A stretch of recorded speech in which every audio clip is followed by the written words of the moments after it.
ಅಪ್ಪಾಜಿಯವ್ರನ್ನ ದೇವ್ರು ಮಾಡಿದ್ದು ಯಾರು ಅಪ್ಪಾಜಿ? ನೀವೇ ಮಾಡಿದ್ದು. ಅವರು ಒಂದು ಮುತ್ತರಾಜಾಗಿ ಬಂದರು, ಅವ್ರನ್ನ ರಾಜ್ಕುಮಾರ್ ಮಾಡಿದ್ರಿ, ಬಿರುದುಗಳು ಕೊಡಿಸಿದ್ರಿ, ಕೊನೆಗೆ ಅವ್ರನ್ನ ದೇವ್ರ ಥರ ಕಳಿಸ್ಕೊಟ್ರು. ಅವರು ನಿಮ್ಮನ್ನ ದೇವ್ರು ಅಂದರು, ನೀವೇ ಅವ್ರನ್ನ ದೇವ್ರು ಮಾಡಿರೋದು. ಆ ಸ್ಥಳ ಏನೇ ಪವಾಡ ಅದು ಅದು ನಿಮಗೆ ಸಲ್ಲುತ್ತೆ, ಅಪ್ಪಾಜಿಯವ್ರಿಗಲ್ಲ, ನಿಮಗೆ ಸಲ್ಲುತ್ತೆ, ನಿಮಗೆ ಸೇರುತ್ತೆ. ಈಗ ಯುವ ದೊಡ್ಡ ಮನೆಯಿಂದ ಮತ್ತೊಬ್ಬ ಉದಯೋನ್ಮುಖ ನಟ ಚಿತ್ರರಂಗಕ್ಕೆ ಕೊಡುಗೆಯಾಗಿ ನೀಡ್ತಾ ಇದ್ದೀರಾ ನೀವು. ಅಪ್ಪು ಅವರ ನೆರಳಾಗಿ ನಾವೆಲ್ಲ ನೋಡ್ತಾ ಇದ್ದೀವಿ ಯುವರಲ್ಲಿ. ಇಲ್ಲಿವರೆಗೂ ರಿಲೀಸ್ ಆಗಿರ್ತಕ್ಕಂಥ ಸ್ಯಾಂಪಲ್ಸ್ನ ನೋಡಿದಾಗ ನಮಗೆಲ್ಲೋ ಒಂದು ಕಡೆ ಅಪ್ಪು ಇಲ್ಲ ಅನ್ನೋ ಕೊರಗನ್ನು ಯುವ ನೀಗಿಸ್ತಿದ್ದಾರೆ ಅಂತಕ್ಕಂಥದ್ದು ಎಲ್ಲರ ಆಶಯ ಆಗಿದೆ. ಏನು ಹೇಳ್ತಾರೆ? ಅದು ನಿಮ್ಮ ಪ್ರೀತಿ ಅಪ್ಪಾಜಿ. ಅಪ್ಪು ಅವ್ರ ಜಾಗ ನೀವು ಒಂದಿನದಲ್ಲಿ ಕೊಟ್ಟಿಲ್ಲ. 46 ವರ್ಷದಲ್ಲಿ 45 ವರ್ಷ ಅವನು ಸಿನಿಮಾ ರಂಗದಲ್ಲಿ ದುಡಿದಿದ್ದಾನೆ. ಆಮೇಲೆ ನೀವು ಕೊಟ್ಟಿದ್ದೀರಾ. ಆ ಜಾಗ ಯಾರು ತಗೊಳಕ್ಕಲ್ಲ. ನಮಗೆ ನಾವು ಜಾಗ ಮಾಡ್ಕೋಬೇಕು. ಅಷ್ಟು ಸೀನಿಯರ್ ನನ್ನ ತಮ್ಮನ ಜಾಗ ಯಾರು ತಗೊಳಕ್ಕಲ್ಲ. ನನ್ನಂತ 1,000 ರಾಘವೇಂದ್ರ ಕುಮಾರ್ ಬಂದು ಆ ಜಾಗ ತಗೊಳಕ್ಕಾಗಲ್ಲ. ನನ್ನ ಮಗ ಯುವರಾಜ್ ಕುಮಾರು ಇವಾಗ ಬೀಜ ಬಿತ್ತಿದ್ದೀವಿ ನಾವು. ಕೆಳಗಡೆ ನಮ್ಮ ತಂದೆ, ನಮ್ಮ ತಾಯಿ, ನಮ್ಮ ತಮ್ಮ ಬೇರು ಕಟ್ತಾ ಇದ್ದಾರೆ. ನಾಳೆ ಅದು ಮೊಳಕೆ ಬಂದ ಮೇಲೆ ನೀವೆಲ್ಲರೂ ಸೇರಿ ಬಿಸಿಲಾಗಿ ನೀರಾಗಿ ನಿಂತ್ಕೊಂಡು ಅವ್ರನ್ನ ಬೆಳೆಸಿ ಒಂದು ಆಲದ ಮರ ಮಾಡಿ ಅದ್ರ ಕೆಳಗಡೆ ನಾವೆಲ್ಲರೂ ನಿಂತ್ಕೊಳ್ಳೋಣ. ಯುವರಾಜ್ ಕುಮಾರ್ಗೆ ಸುಲಭವಾಗಿ ಆ ಜಾಗ ಸಿಗಲ್ಲ ಅಪ್ಪಾಜಿ.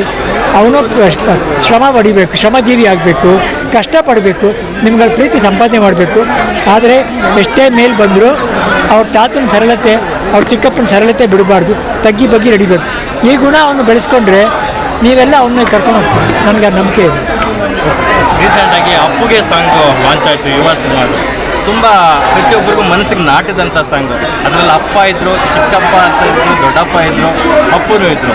ಸೊ ಹಂಗಾಗಿ ಆ ಸಾಂಗ್ ನಿಮ್ಗೆ ಎಷ್ಟು ಇಷ್ಟ ಆಯಿತು? ಅಪ್ಪಾಜಿ, ಆ ಸಾಂಗು ನೀವು ವಿಡಿಯೋ ಬೈಟ್ಸ್ ನೋಡಿದ್ದೀರಾ? ಎಲ್ಲೂ ಪಾತ್ರದ ಹಾಕಿಲ್ಲ. ಯುವರಾಜ್ ಕುಮಾರ್ ಇಲ್ಲ ಅವ್ರ ತಂದೆ ಮಾಡೋದು ಯಾರ್ದು ಹಾಕಿಲ್ಲ. ಯಾಕಂದರೆ ಅದು ಆ ಹಾಡು ಅವ್ರಿಗಲ್ಲ, ನಿಮ್ಮ ತಂದೆ ನಿಮಗೆ ಸಾಂಗ್.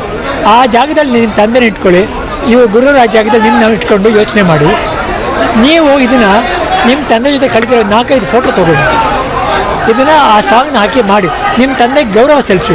ನೋಡಿ ಅವ್ರ ಕಣ್ಣಲ್ಲಿ ನೀರು ನೋಡಿ, ಅವ್ರನ್ನ ತಬ್ಕೊಳ್ಳಿ. ಅದು ಆಗಲಿ ಅಂತ ಈ ಬೆಳವಣಿಗೆ ಈ ಸಾಂಗ್ ಮಾಡಿದ್ದು, ಬೇರೆ ಏನೂ ಉದ್ದೇಶ ಇಲ್ಲ. ನಿಮ್ಮ ಆರೋಗ್ಯ ಹೇಗಿದೆ? ಭಾಳ ನಾನು ಅಭಿಮಾನಿಗಳ ಜೊತೆ ನಡ್ಕೊಂಡು ಹೋಗ್ತಾ ಇದ್ದೀನಿ ಅಷ್ಟೇ. ಇಷ್ಟು ಮಟ್ಟಿಗೆ ಇದೆಯಲ್ಲ ಅಷ್ಟೇ ಸಾಕು. ಇವತ್ತು ಬೆಳಗ್ಗೆ ಮ್ಯಾರಥಾನ್ ಕೂಡ ಮಾಡಿದ್ರು, ನಮ್ಮ ಪವರ್ ಅಪ್ಪು ಅಂತ ಹೆಸರಲ್ಲಿ 1000 ಜನ ಮ್ಯಾರಥಾನಲ್ಲಿ ಭಾಗಿಯಾಗಿದ್ದರು. ನೀವು ಹೋಗಿದ್ರಾ ಹೇಗೆ ಅಂತ? ಇಲ್ಲಪ್ಪಜ್ಜಿ, ನಾನು ಒಂದಿನ ಸರಿಯಾಗಿ ನಾನು ಹೋಗಿ ನಡಿಬೇಕಪ್ಪಜ್ಜಿ, ಅಲ್ಲಿ ಹೋಗ್ತೀನಿ. ಹೋದ ವರ್ಷ ಬಂದಿದ್ದೆ. ಒಂದಿನ ಚೆನ್ನಾಗಾಗಿ ನಾನು ನಡಿಬೇಕು ಅಂತ ಆಸೆ.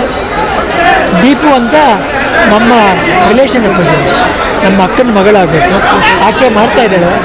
ಇನ್ಸ್ಪಿರೇಷನ್ ನೋಡಿ, ಪುನೀತ್ ರಾಜ್ಕುಮಾರ್ ಅಂದರೆ ಪವರು, ಅವ್ರು ಎಕ್ಸಸೈಸ್ ಮಾಡ್ತಾರೆ, ಬಾಡಿ ಚೆನ್ನಾಗಿ ಇಟ್ಕೊಂಡಿದ್ರು. ಓಡೋದಂದರೆ ಭಾಳ ಇಷ್ಟ ಅವ್ರಿಗೆ. ಅದಕ್ಕೋಸ್ಕರ ಇದನ್ನು ಮಾಡ್ತಾಯಿದ್ದಾರೆ. ಜನಗಳಿಗೆ ಒಂದು ಆರೋಗ್ಯದ ಬಗ್ಗೆ ಒಂದು ಮಾಹಿತಿ ನೀಡಿಸೋಕ್ಕೋಸ್ಕರ ಮಾಡ್ತಾಯಿದ್ದಾರೆ. ನೀವೆಲ್ಲರೂ ಅದಕ್ಕೆ ಸಹಕಾರ ಕೊಡಿ. ಕೊನೆಯದಾಗಿ ಕನ್ನಡ ಕಲಾಭಿಮಾನಿಗಳಿಗೆ ಏನು ಹೇಳ್ತಾರೆ?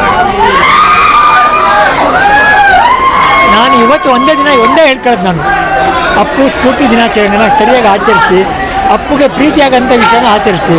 ಇಲ್ಲಾಂದರೆ ಇದನ್ನ ಹೆಸರು ನಾವು ಗೌರ್ಮೆಂಟಿಂದ ಇಸ್ಕೊಂಡು ಪ್ರಯೋಜನ ಇಲ್ದಂಗೆ ಆಗ್ಬಿಡ್ತು. ಇದು ನಿಮ್ಮ ದಿನ, ನಿಮ್ಮ ಹುಟ್ಟುಹಬ್ಬ. ಅಪ್ಪು ಅವ್ರ ಹುಟ್ಟುಹಬ್ಬ ಅಲ್ಲ, ನಿಮ್ಮ ಹುಟ್ಟುಹಬ್ಬ. ಅವರಲ್ಲಿ ನಿಮ್ಮನ್ನು ನೋಡ್ತಾರೆ, ನಿಮ್ಮಲ್ಲಿ ಅವರು ನೋಡ್ತಾರೆ. ಸರಿಯಾಗಿ ಆಚರಿಸಿ. ನಿಮ್ಮಿಂದ ಕೈಲಾದ ಜನಗಳಿಗೆ ಏನಾದರೂ ಮಾಡಿ. ಅಪ್ಪು ಅವ್ರು ಬಂದಿದ್ದೆ ಅದಕ್ಕೆ. ಅವ್ರು ಸಿನಿಮಾ ಮಾಡೋಕ್ಕೆಲ್ಲ ಬರಲಿಲ್ಲ. ಅವರು ಅದು ಒಂದು ನಿಮ್ಮ ಜೊತೆ ಕನೆಕ್ಟ್ ಆಗೋಕ್ಕೆ ಬಂದಿದ್ರು. ಏನೋ ಮಾಡ್ಬಿಟ್ಟು ಹೋಗ್ಬೇಕು ಅಂತ ಒಂದು 3 ವರ್ಷ ಮಾಡಿದ್ರು. ಪಾಪ ಅವ್ರಿಗೆ ಅಷ್ಟು ಆಯುಸ್ ಸಾಲಿಲ್ಲ. ಇನ್ನು ಯಾರು ಮಾಡಬೇಕದನ್ನ? ನಾವು ನೀವೆಲ್ಲ ಸೇರಿ ಪೂರೈಸಬೇಕು. ಇದು ಅಪ್ಪು ಸ್ಫೂರ್ತಿ ದಿನಾಚರಣೆ ಅಲ್ಲ, ಅಭಿಮಾನಿಗಳ ಸ್ಫೂರ್ತಿ ದಿನಾಚರಣೆ. Thank you.